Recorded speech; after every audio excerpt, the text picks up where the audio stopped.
Right, and it's my pleasure now to introduce our second speaker of the session, Nisha Pillai. Am I pronouncing your last name properly? Okay, excellent. From University of Maryland. Okay, take it away. Thank you.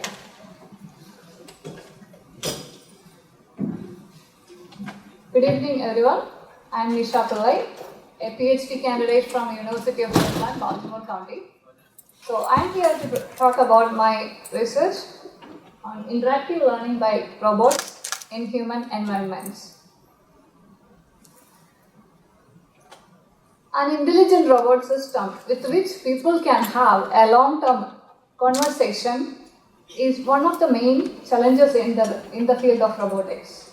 And to develop such an intelligent robot with which humans can have long-term conversation and interaction requires the robot should be able to understand the new utterance, it should be able to learn new vocabularies, and it should be comfortable in a learning space between human and robots.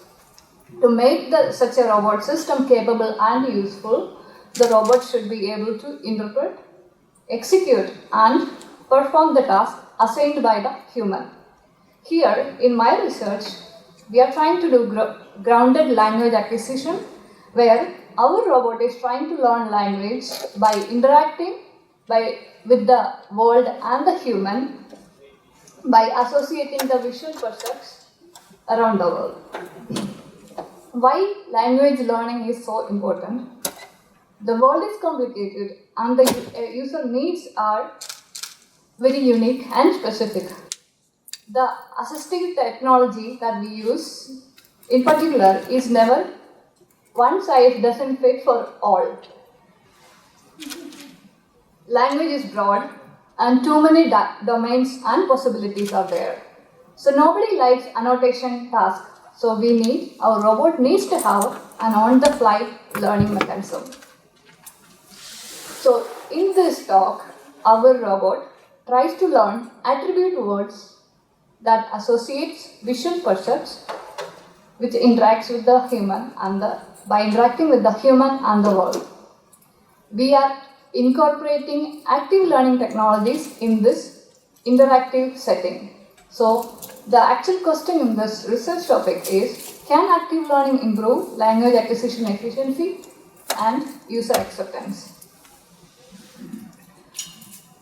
Active learning is an approach where the robot interactively asks questions to the user about the uncertainties of the world and learn from the user responses.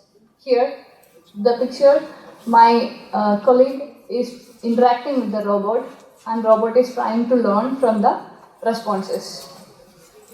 So, in this research, our intention is to develop guidelines for choosing active learning methods. Our goal is to select the best points from the pool of data objects, which is the most informative and diverse objects from the pool of objects. Mainly, we are trying to learn 3 tasks of varying difficulty in this language learning: color, shape, and object type. Here is an example for our language annotation. You can see for a yellow semicircle, users have annotated half yellow cylinder and this is a lemon word. Here is an example of tomato and people have described beef stick tomato and a red tomato and many more. Here we can observe that the color is simple and it is consistent.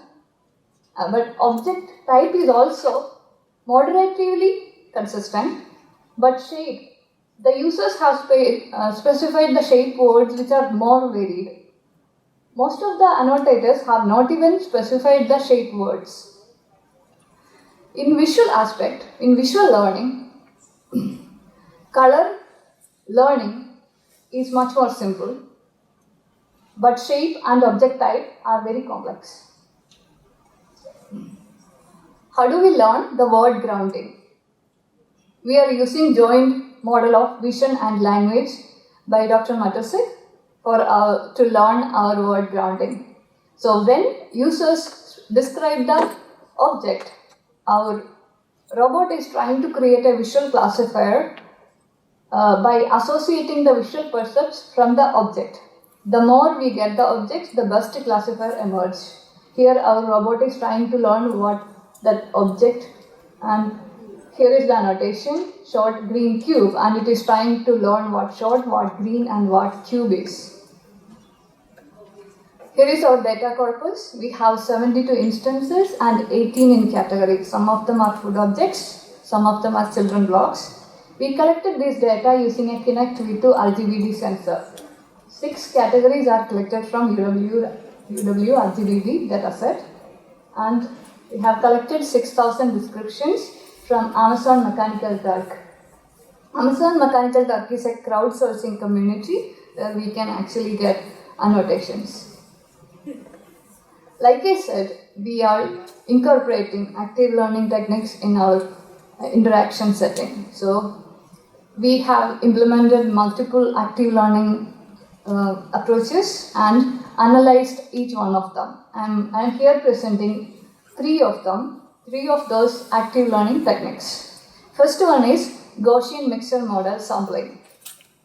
Gaussian mixture model is a probabilistic clustering where our robot is trying to cluster the pool of objects in front of that. Here is an example for that our robot clustered in the color space the objects. We can clearly see the clusters are based on the color. So in this particular active learning setting, our robot clustered the image data points using Gaussian mixture model with the expectation maximization and ranked them based on multivariate log densities. We believe the objects with the greater log densities are more informative, and we select the objects with the greater densities as our most informative and diverse data points. So we select those data points and ask description from the user. Here is the second active learning sampling method, determinantal point process. Here is a figure for that. In the first figure, image data points are located in a random basis, and the second figure, the robot,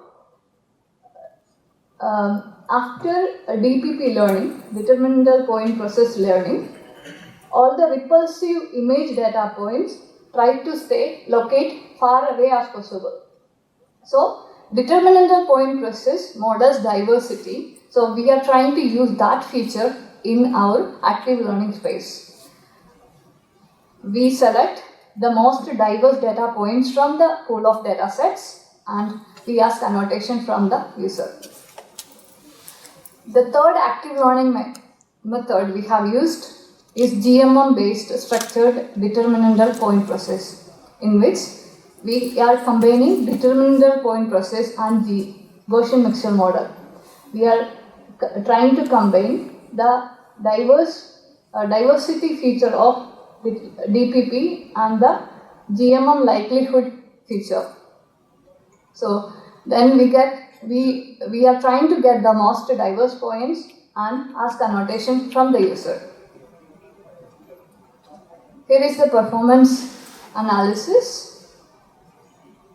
Here we have used a random sampling baseline where our robot tries to pick the objects in a random basis and ask annotation from the user.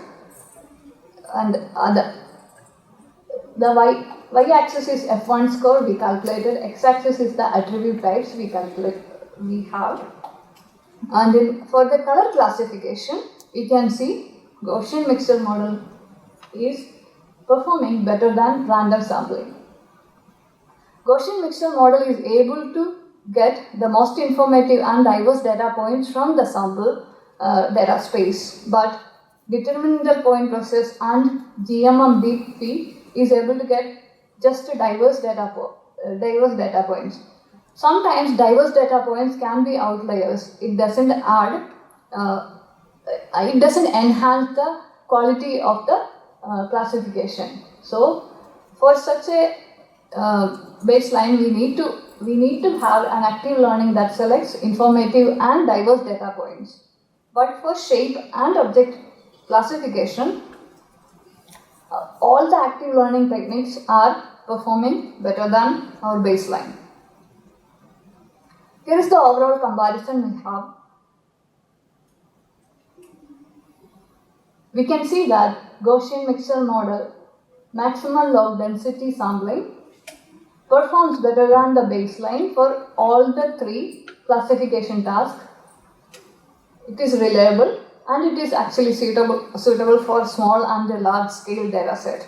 DPP and GMM structured DPP is picking only diverse data points and it is unable to classify the color, the very simple classification task. In addition to this, we have conducted a pilot human-robot interaction study. Here we are trying to compare a manual random labeling and our interactive active labeling. So there are 10 participants were there and 10 objects were given for labeling. Some sample general questions were asked: ease of use, acceptance and frustration.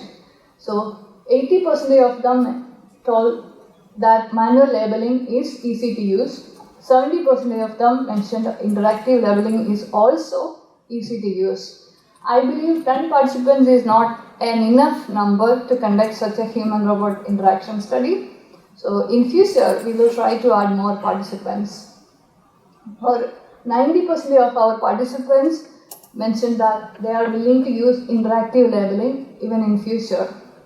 But when it comes to frustration, we can see 20% of the participants mentioned our interactive labeling is frustrating. When we asked the reasons, they were saying our interactive labeling system is extremely polite. So we mentioned, okay, in future we will try to reduce it. That's it. We need to have more participants next time, and we have to take care of the comments. In future, we will try to use active learning techniques in more complex problem actions for attributes and for non-visual attributes and with the more complex objects. Multimodal interaction, we are planning to include it, gesture understanding too. Our contribution is an exploration of active learning approach in a robot-driven interactive sampling system. We verified and we analyzed the quality between active learning technologies and at the baseline. We did conduct a pilot human-robot interaction study for experiences. So we were able to conclude that even a simple active learning is more efficient than a normal manual annotation, and it is more pleasant for the users. Thank you. Questions?